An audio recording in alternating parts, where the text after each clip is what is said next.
मराठी भाषा संचालनालय, महाराष्ट्र शासन व विवेकानंद महाविद्यालय छत्रपती संभाजीनगर यांच्या संयुक्त विद्यमाने आयोजित बोलींचा जागर कार्यक्रम पार पडलाय।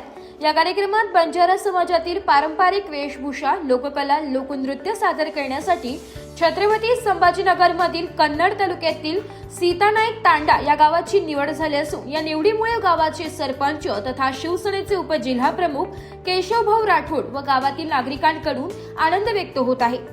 मराठी भाषा संवर्धन पंधरवड्यानिमित्त राज्यभर बोलीचा जागर कार्यक्रमाचे आयोजन होणार आहे।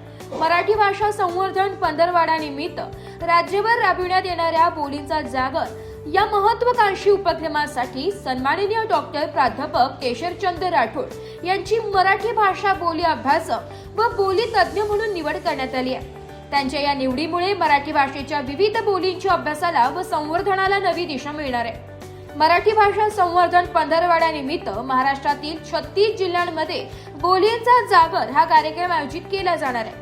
मराठी भाषा ही केवळ एक प्रमाण भाषा नसून तिच्याकडे कपारात असंख्य बोलींचा समृद्ध ठेवा दडलेला आहे। या बोलींचे जतन, संवर्धन व अभ्यास व्हावा तसेच नव्या पिढीपर्यंत त्यांचे महत्त्व पोहोचावे या उद्देशाने महाराष्ट्रातील प्रत्येक जिल्ह्यामध्ये बोलींचा जागर कार्यक्रमांचे आयोजन करण्यात येणार आहे। या कार्यक्रमाअंतर्गत डॉक्टर प्राध्यापक केशरचंद राठोड यांना त्यांच्या नेमून दिलेल्या बोलींच्या संदर्भात मार्गदर्शन करण्याची जबाबदारी सोपवण्यात आली आहे। 36 जिल्ह्यांमध्ये आयोजित होणाऱ्या या कार्यक्रमांना उपस्थित राहून ते त्या भागातील बोलींचा इतिहास, वैशिष्ट्ये, सामाजिक व सांस्कृतिक संदर्भ याविषयी सखोल मार्गदर्शन करणार आहे।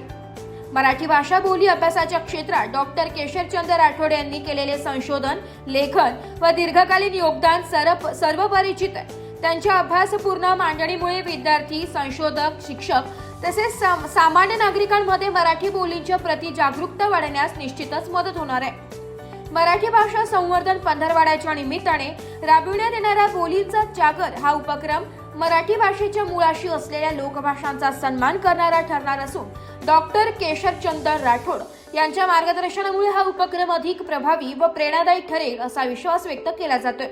त्यांची बोली भाषा तज्ज्ञ म्हणून निवड झाल्यामुळे त्यांच्यावर सर्व स्तरातून शुभेच्छांचा वर्षाव होतोय।